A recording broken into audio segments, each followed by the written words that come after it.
into a space where beauty meets authenticity and transformation is not just a possibility, but a promise. I'm absolutely thrilled to introduce you to someone truly special, Dr. Rukmini Vinaya Rednam, the compassionate force behind the countless remarkable transformations in the vibrant city of Houston, Texas. Picture this: every curve, every contour crafted with care and expertise, not just by a board-certified plastic surgeon, but your very own cheerleader for self-discovery and confidence. Get ready to embark on a journey where we explore the art of science of feeling your very best self. This isn't just a podcast. It's your cozy corner of empowerment and inspiration. So pull up a chair, pour yourself a cup of kindness, and let's dive into the Confidence Doc podcast with Dr. Rukmini Vinaya Rednam. Welcome back to the Confidence Doc podcast. My name is Dr. Rednam, and I'm a board-certified plastic surgeon in Houston. I'm with my Houston surgeons. We are a multi-specialty group practice. Today, I have a very special guest, Dr. Jerry Chidester. He's also known lovingly as Dr. Chidi. So welcome to the show. Thank you, Dr. Rednam. Thanks for having me. So for our listeners, tell us a little bit about yourself. Where are you located? Yeah, so I am a board-certified plastic surgeon as well, and I'm located in Draper City, Utah. So it's just south of Salt Lake City, about 15 minutes, just right in the suburbs of Salt Lake. I've been here in practice for about 6 years now, but I started my own practice in 2020. So right before COVID, right when people were starting to use TikTok, and right before COVID hit, I started a business. Probably the worst idea ever, but here we are. I feel like it's worked out okay for you. Yeah, somehow it worked out. So how did you get into plastic surgery? What called you into plastic surgery? When I grew up in Saudi Arabia. I actually didn't grow up in the U.S., and I lived on a hospital compound. My dad is a dentist. He's retired now, but he worked for the royal family, and we lived on a hospital compound. So all of my friends, all their dads were doctors, surgeons. And so I just lived on this, place where I was just surrounded by, doctors and stuff. And some of my best friends, their dads were like cardiothoracic heart surgeons. And that always intrigued me. So I always wanted to actually be a cardiothoracic surgeon growing up. And it wasn't until, and even my wife, we met in high school, and I always told her I wanted to be a heart surgeon. I just wanted to sound cool, I think, but I really didn't want to be a doctor and a surgeon. And so it wasn't until I was in my 20s and I decided I want to go to medical school. And then when I went to the University of Utah Med School, I was on the track. I wanted to be cardiothoracic surgery. I was doing research in cardiothoracic surgery, but I started to realize the lifestyle wasn't what I wanted. I was like, I don't know. And, the field was changing, and there's, interventional cardiology coming along. And so I was like, I think I need to look into something else. And I went to a job fair during my third year of med school. And I literally went to every booth. I looked into psychiatry, ENT, anesthesia, and I went to the plastic surgery booth, and I immediately, my attention was sucked up because, we were talking about plastic surgery from head to toe, and, you're doing aesthetic surgery, you're doing reconstructive surgery, and all these things I didn't even know about the specialty. And so it really intrigued me. And so I started studying that, and I actually switched my rotation from cardiothoracic surgery my third year to plastics. And immediately I knew that's what I wanted to do. So then I kind of had to switch gears and redirect all my research and all my efforts to plastic surgery. And so happy I did. I love what we do. It's amazing. That's awesome. I had a kind of similar. So I grew up in a huge family of ophthalmologists, and that was everything was pointing my research, everything. I'm like, I guess I'm going to go to ophthalmology. And but then I was like, no, maybe surgery. And, I did my plastics rotation, 2 weeks of it. And I was like, oh, this is what I got to do. And I still remember my dad going, maybe oculoplastics. I was like, sorry, Dad, I think I found my path. I'm going to forge a new one in this. So I get it. I think what we do is amazing, and I love doing it as well. So you have an interesting story too, because you didn't necessarily start off right where you are right now. You started off doing a lot different type of plastics. So can you tell our listeners a little bit about that? Yeah. So after I finished my medical school at the University of Utah, I went to Loma Linda in Southern California. I did an integrated 6-year plastic surgery residency, and had a lot of good exposure to everything: aesthetics, hand, craniofacial. but I wanted to do more hand. I thought I was going to be a hand upper extremity specialist. I wanted to work in an academic setting, and so I ended up doing an awesome fellowship at USC with the orthopedic department there, did a hand upper extremity brachial plexus fellowship. And so I was looking for jobs when I was in Southern California. We thought we were going to stay with our family there. So I had a few job offers in the area and we wanted to stay in LA. And then my mom and my parents kind of called and was like, hey, you should at least look for a job back here in Utah because my parents are here and my wife's family's here. And they're like, at least give it a shot. And I was like, okay, fine. So I You're looked like, out okay, Mom. here and then I found, and I found this place and I'm like, man, I started to question, like, what was I doing? And at the time I also was kind of realizing, like, I don't think I want to do academics. Just that environment, it wasn't for me. I didn't think I was kind of fit for that. And so I kind of had another awakening moment in my fellowship and then made the hard decision, but I think the best decision in my career to move here. So when I came to Salt Lake, I was doing a lot of like hand trauma, like just like crazy hand stuff at the level 1 trauma center here. And then I was building my aesthetic practice at the same time. So I had this like very kind of two-sided practice for a couple of years. So at what point did you decide I'm going to take this leap and I'm going to leave hand behind and move more into the aesthetics world? Yeah, I mean, even to this day, I've actually missed hand, but I got really, really busy in 2018, 2019, and 2020. Actually, it was around COVID, right after we came back. My aesthetics practice just blew up, and a lot of it I think was due to social media and all that. But I got so busy on that side, it was really hard to then try and fit in scheduled hospital cases. And my timing was bad. And then I'd be taking call all night. You're familiar with this. I'd be up all night doing like a necrotizing fasciitis case, a replant. And then I'd show up I didn't get any sleep. Then I go do like a mommy makeover at 7 a.m. And I couldn't live this kind of double-sided, practice life. And so I made the decision, like, I want a lifestyle that I feel like, is better for my wife and my 3 kids. And so I ended up going aesthetic. Totally. And I've been doing aesthetic only for, like 4 years now. So you've really gotten known for a procedure called the mommy takeover. So can you explain kind of what that, like why you chose that wording and, what that involves? Yeah, so I started calling it the mommy takeover. So in Utah, there are a lot of moms here, moms that have a lot of kids. And so again, my practice kind of niched down to helping moms that wanted to restore their body after having multiple kids. And so I started calling it the mommy takeover because I felt like it just was a little more empowering for women to be able to take control of their bodies back. I kind of felt like the word makeover, we use it a lot. I think it's fine, but it implies more like somebody else is doing that for you. Where to me, takeover is like you're taking control of your own life back and getting back your body that, you spent so many years as a mom trying, sacrificing your body for your kids. It's like now it's your turn to get your body back. So that's why I call it that. But you do these as well. But it's trying to help the whole everything, breast, tummy, all that, restore their body. I love it.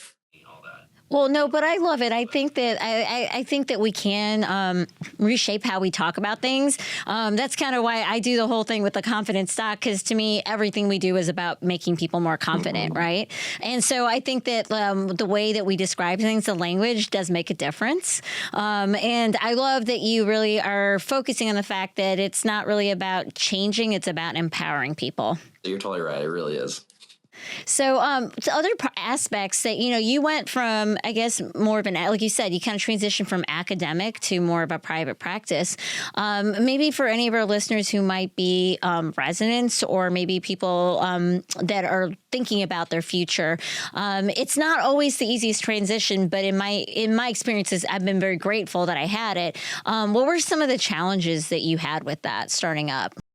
Yeah, I mean, I think one of the main challenges for me is I don't have a business background, an MBA, right? And I look back at residency and even medical school, we don't get any training. I mean, that's not the point that they see it as, is that we learn how to run a business. And private practice is running a business, a small business typically. And so I think that was one of the biggest challenges is, one, I think as doctors, we learn a lot about surgery, right? We become experts at surgery. And I think for some people may say, well, then I could probably be an expert in anything. I can be an expert in running a business, right? But it's a totally different thing. And so I think we have to humble ourselves and acknowledge the fact that, there's probably a lot smarter people than us that can run a business better than us. And I think for me early on, that helped me with the transition is learning to find people around me that I could surround myself with that were really smart and good at business, and then I could learn from them, and so that's what I try to do early on. That's advice I would give to anyone is, yeah, you can learn and read books and things, but really you got to find the right people to help you do your job as a surgeon, right? So that's kind of my advice on that. Yeah, I'd 100% echo that. I ended up surrounding myself with the right people. And then over the years, I've learned enough to go from becoming kind of the mentee to mentoring other people. And so because they really don't prepare us for this. But what I always tell people is I was surprised at how much I actually really enjoyed the business aspect of it. There's like something really amazing about watching something you do grow, and then being able to bring on more people as you have. So at what point did you say, gosh, because for you, it really is a family business. Your wife is very involved as well. At one point where you're like, let's bring more people on? For the first 2 years, I didn't really want to scale or grow. It was like really just kind of getting my business established, making sure we were, obviously running in the black, not the red, and making sure everything was going well before we try to really scale. And I think we can always like run faster. Sometimes we try to run faster than we can even walk. And so I think that was the important thing early on, was not overextending myself. And then secondly, really putting like pretty much everything I was making in the business back into the business to invest in it, and then that was helping it grow. So it's kind of like, that book where it's like, they talk about, the leaders typically eat last, right? Like that's kind of my mentality is like, take care of your staff. It's your staff, your team, bring on the people that are going to help your business grow. And then you can reap the rewards later. But like you said, I love like, doing that. You cultivate this, it's your business, and it's like surgery in a way. It's different, surgery, you're helping a patient restore the body, that confidence. In a business, you're helping like provide for other people's families, like the people that you work with, like you're helping support their families, and they're able to support their kids, and so there's a lot of, I think, I wouldn't say pressure, but there's a lot of that as small business that we don't think about. But I think that's after the first 2 years, that's when I realized, okay, I'm going to bring on another surgeon, because I just couldn't. My wait list was, to the point where I couldn't sustain that myself. But then when you add another surgeon, now you're adding on more medical assistants, more nurses, another coordinator. And so that's when you start to scale, and you have to try to anticipate that ahead of time. So you're not like, everyone's doing 12 jobs. Everybody, Yeah, it is a challenge when you have a big group. But like you said, it's nice because there's a lot of shared responsibility. And you really start building this a big work family, and I joke sometimes that I see my PA more than I see my husband sometimes. But we all care about each other, and you find people who care about your patients the way that you do. So it's a really beautiful thing. Along those lines, like what you just said, I think business culture, like something we don't learn about, is culture, and, what's the goal of your company? Like, cause you kind of mentioned you care for your patients. I think it's really important to find people that fit your business culture and really create a culture that people want to be a part of, and have a mission statement, have all your points of your business that are really going to reflect, what you believe and your core values are. And it kind of sounds cheesy, and I'm sure like for big businesses, they all have it. But I think for really a small business, especially early on, it's super important, because then you hire, you fire, you do everything based off of those cultural, things that you've established. So sorry, I just want to add to that. Absolutely. And even though this is general for all businesses, as we always say, we hire for personality and values. Everything else can be trained, and so those are the things that are always really, really important to have. It's been neat because I have to bring up your social media, because you have a very active social media that I think a lot of people really enjoy seeing. And one of the neat things was seeing how your practice has grown, literally, as you've been made your own space now. What parts of it have been the most exciting for you as you've kind of actually grown and built your own space?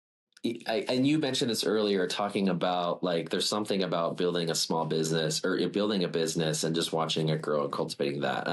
I think for me, when, it was right before COVID that I started, we had 5 or 6 of us, very small. I had left a previous practice. I joined when I came out of practice, I joined a different practice in facial plastics. I left there and then started this kind of last second. And so it was very scary for me. Again, I don't have a business background, but we did that. And then one thing that I think really, really helped me was sitting down with one of my friends. He's like a business coach. And we put together a 1 year, 3 year, 5 year, 10-year business plan. a personal life plan. And we really mapped everything out. And I had set goals. And I think that's such a huge thing for us to do. And we do that when we're in medical school, undergrad, we set goals, but do that in your business. And, so early on, I said, hey, at 5 years into our practice, I want to be able to build a building, like our own space where I don't have to pay rent to someone. I get 3 years, I want to bring on, another surgeon, but like that all got truncated. So now I'm like, okay, 2 years, barely a year and a half in, we're bringing on a surgeon. 3 years in, we're building a building, and so that I think was the fun part, is seeing like the fruits of your labor and your team, and putting those visions on and those goals on paper and actually making them happen, like actually manifesting them. That to me is like the coolest thing. And it makes you realize, like, you are, as a human being, you are so capable of doing things if you actually put your mind to it and put your energy into it. It's amazing what people can accomplish. And it's funny because I'm sure that, like, while your patients love you, some of them probably have no idea, like, this whole other side, right? This whole other side of you. But it's amazing. It's like, I think, though, that, like, when you being a good surgeon and being a good business person can go really hand in hand. And it's cool when you're the person, it's your own business, then you can make every part of your patient's experience, like, really tailored to what you want it to be. I love that. Yeah, I think, that's one thing about when it's your own business, right? Or you're one of the partners in your business, is that you can really direct the experience, like you said, from the minute, not even the minute they walk in the door, the minute they contact your office through email, through social media, whatever, you can help really direct that experience for your patients. And as you get feedback, you adjust it, to the minute they walk in the door, the minute they're in your office, and then afterwards. I mean, it's really like, a lot of the inspiration, my wife and I love Disneyland, our kids love it. And I think it's more because of the feeling you get when you go there, right? It's about that feeling, that experience. And we've tried to kind of mirror that over into what we do here. Even the smells of the office, the textures, the colors, the temperature, the lights, every sensory thing, really to make it an experience for our patients. And some of those things are so subtle, they don't think about them consciously, but it's subconscious. But I really think they do add to that experience that the patients have. Oh, absolutely. Absolutely do. So curious with, you briefly kind of said, when you first kind of started out, you got into social media and you feel like that's been a part like of your practice. What do you see social media playing? Like, what role will it be playing as your practice now in your current practice moving on? Early on when I started it in fellowship. My wife was teaching me how to do Instagram stories and stuff. So I give credit to my wife for even making me try that stuff. Like, I remember recording myself for like 6 times in a row before I even posted what, I was like a 10-second blurb on something. And so, yeah, definitely come a long way on the social media aspect. But early on, it was trying to establish like my name and my brand online, right? Because like I didn't have resources, I didn't have the finances to put billboards up, to go on radio, go on TV. No, like how else would anybody know I'm even here in Utah? There's like, we have the 3rd highest per capita of plastic surgeons in the country. And so, and the population here is not huge. So it's already super saturated, and so I'm like, how do I make it? And so social media at the time was kind of coming up, and obviously you can get a lot of backlash for even trying to use it. So I tried to be like educational on it. I tried to be myself, and now I think that's what people started clinging onto, was like, oh, this person, like, yeah, I might be annoying to some people, and then guess what? They don't have to come here, right? But for some people, they're like, hey, I actually kind of vibe with his personality, and he's educational, and I like his results. It kind of opens that door, and so when they come in and meet you, they're just like, they already know you, they know your staff, and they feel very comfortable, right? But I think as like our practice has grown, now we have 4 surgeons. So I've brought on 3 more surgeons. And we have about 75 employees now. We really have just kind of grown. And so my focus now is more at helping educate on the side of our medical spa and helping my partners build their presence and continue to build our brand name, but become more of a name of like, okay, like we can trust them, what they're doing. They're educating the public, and I still try to have fun, but that's kind of where my focus is. It's kind of become a little bit more broad to help, everyone else instead of just my own page. Yeah. I love that. I feel like we actually have very parallel experiences because we have 9 surgeons and we're got 2 more coming next year. And so, but it's the same idea as those of us who are the core surgeons. Like we built these practices, we're really in good places. And now we want to be able to help these really talented newer people come up. And it's nice to be able to have some experience that we can kind of share that's not just surgical experience, but yeah, okay, this is how each of us built our practices up and how we can help you kind of succeed faster even than any of us did, you know? I love that because, yeah, if you're kind of the trailblazer, right, in your own practice, like you're trying to figure things out, what works, what doesn't. But then when the next person comes on, like you said, you share that knowledge and it helps them a little bit quicker. And then the next is the same. So you guys are like 9, 10, 11 now. I mean, that's awesome because now you have so much knowledge and experience and wisdom. Like, it's almost like a golden pathway for your new associates coming on. Well, I think too, right? Like, I think the day of the individual plastic surgeon is kind of going away. It's becoming harder and harder to be able to do your own thing. And so if we kind of group together, there was always this joke, right? That plastic surgeons like that were eagles flying in formation and that eagles don't fly in formation. but then when we can like, we worked well together, we can support each other much better. So it makes it easier if you go out of town, you have reliable people you trust taking care of your patients. And I think that, as more and more places are becoming hospital systems or academic, which has always been there, it gives a chance for the private practice doctors to have like something similar that's set up that a lot of the academic doctors have had for a long time. Yeah, you definitely have, I think, as a group, more leverage, whether it's you're trying to expand, right, in terms of capital. If you're trying to get leverage with insurance companies, you have obviously more volume when it comes to getting industry, things set up, agreements, with various vendors. I mean, yeah, as one person, doing breast implants, for example, versus 11, I mean, hey, like you're going to have more, more weight when you want to ask for something from a company than just one person. So we talked, a little bit about some of the things you like, and I know you talked a lot of that you like a lot of the surgeries that really empower women.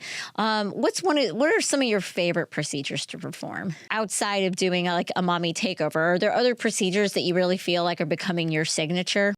I mean, honestly, mostly what I do is I do a lot of breast revision stuff, and that kind of falls under that. But for me, one thing I've loved to do is this pathway, this thought process of breast preservation surgery.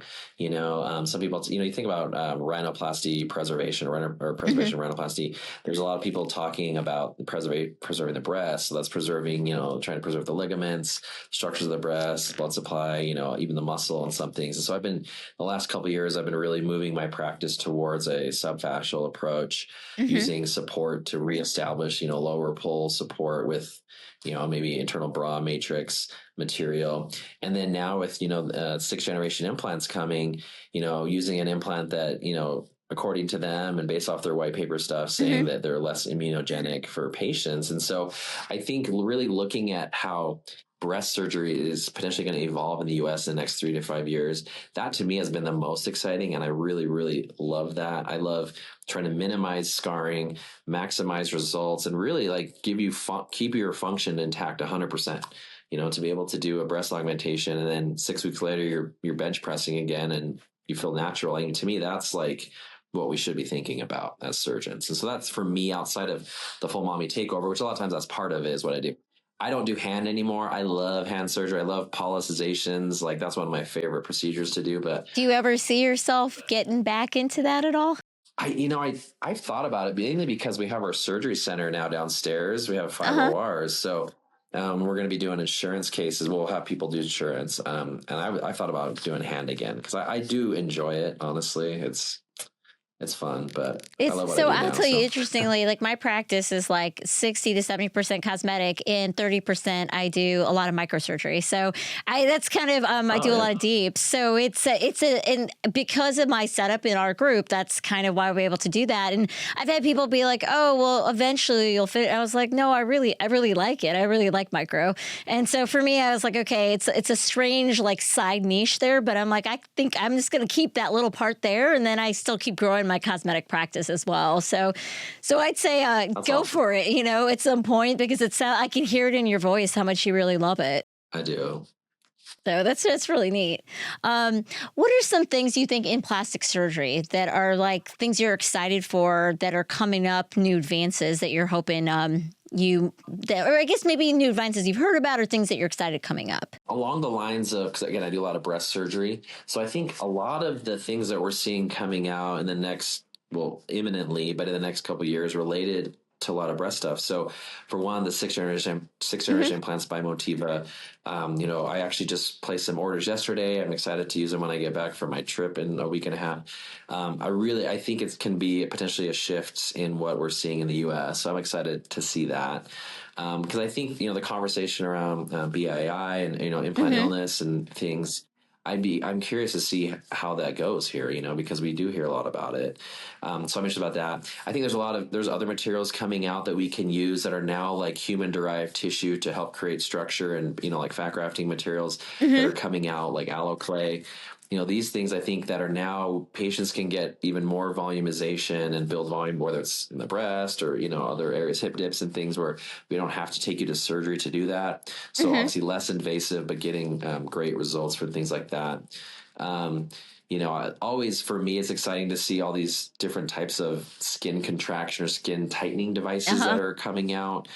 There's that new device, Quantum, that's from InMode, that I think could be very interesting. Obviously Renuvion, we've been using that, but I think a lot of, looking at, and then a lot of these things related to, again, if you think about skin contraction and volumization, why? Because we see all the GLP-1s everyone is getting on these, right, and losing significant amounts of weight.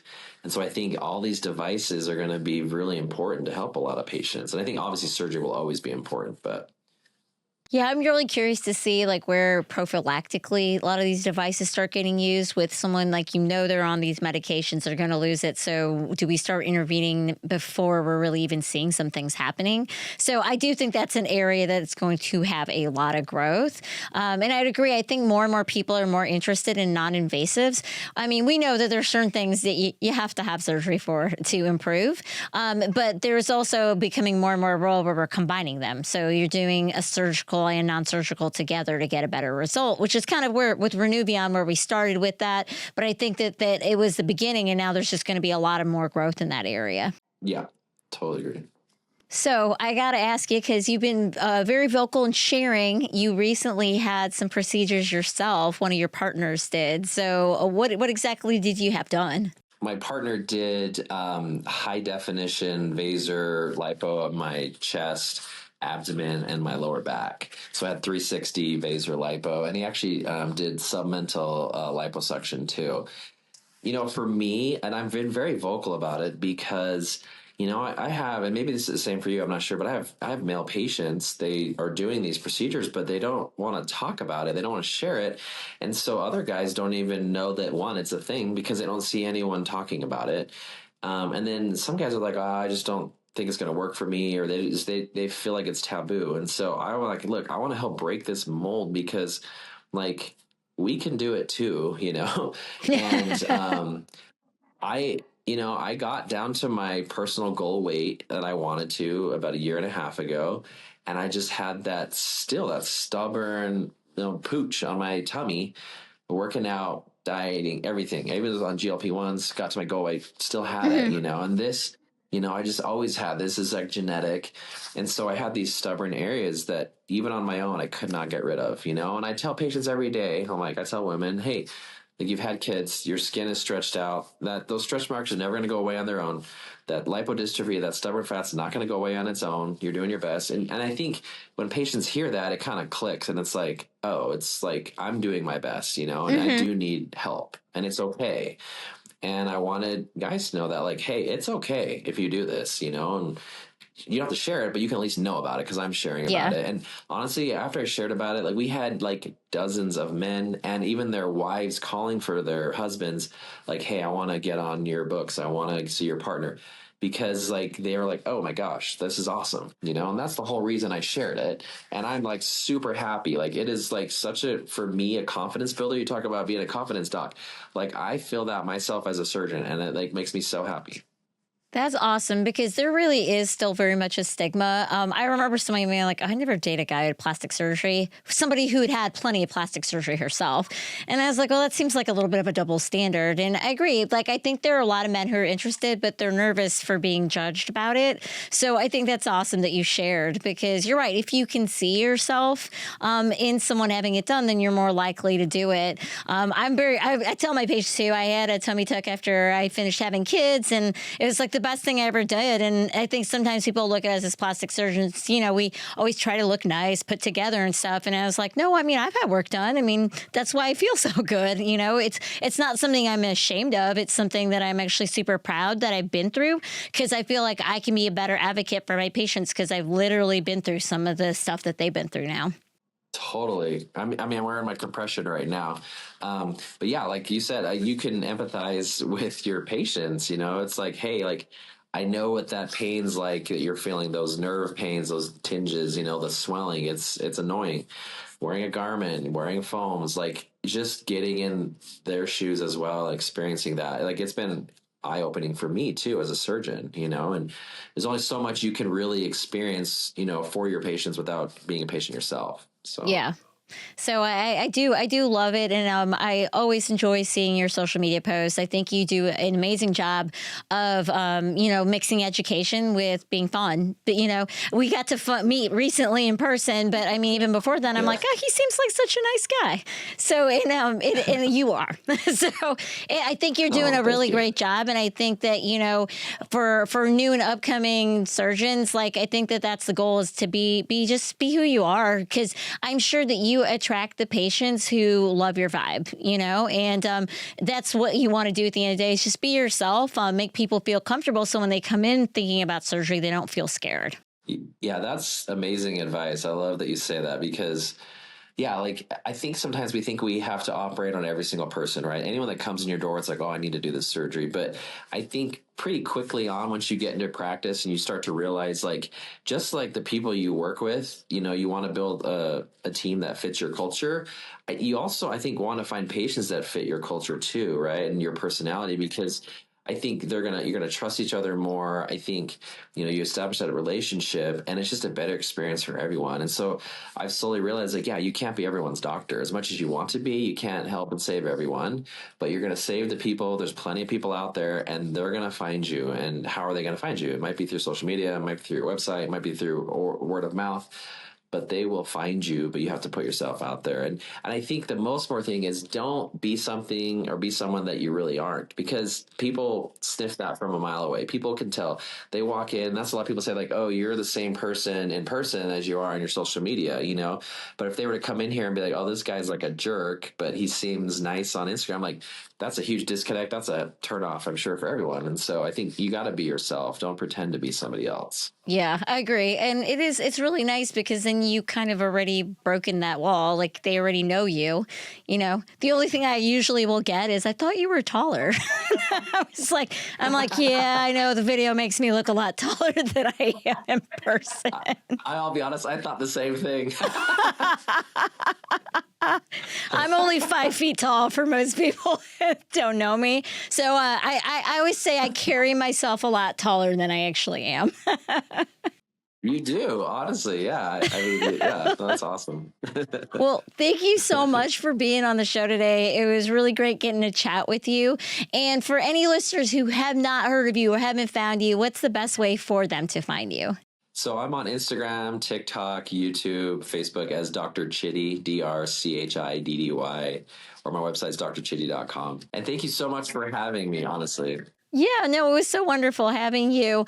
If you are interested, you got to check him out because it's just he really has a great presence.